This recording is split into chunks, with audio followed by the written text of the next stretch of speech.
राजकारणात दोन भावंडे एकत्र आली तर काय घडू शकतं, विशेषतः जर ते ठाकरे बंधू असतील. उद्धव ठाकरे आणि राज ठाकरे एकत्र आले तर महाराष्ट्राचं राजकारणच बदलू शकतं.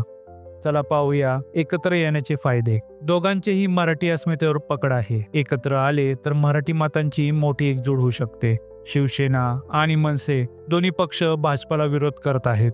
एकत्र आल्यास हे विरोध अधिक प्रभावी होईल. अनेक समर्थकही अजूनही दोघांना एकत्र बघू इच्छितात. यामुळे जनतेचा भावनिक आधार मिळू शकतो. त्यामुळे त्यांची राजकीय ताकद वाढेल.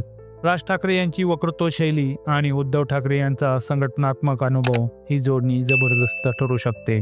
चला आता पाहूया तोटे. नेतृत्वावर संघर्ष निर्माण होऊ शकतो. दोघेही स्वतःला पक्ष प्रमुख मानतात. कोण पुढे राहणार यावर मतभेद होऊ शकतात. राजकीय विचारधारात फरक होऊ शकतो. उद्धव ठाकरे सध्या जास्त धर्मनिरपेक्ष बाजूने जात आहेत, तर राज ठाकरे अधिक आक्रमक हिंदुत्वावर भर देतात. हे होते तोटे. राजकीय पटलावर उद्धव ठाकरे आणि राज ठाकरे एकत्र आले. ही ऐतिहासिक घडामोड आपल्याला कशी वाटली कमेंट बॉक्समध्ये नक्कीच सांगा आणि आमच्या चॅनलला सबस्क्राईब करायला विसरू नका.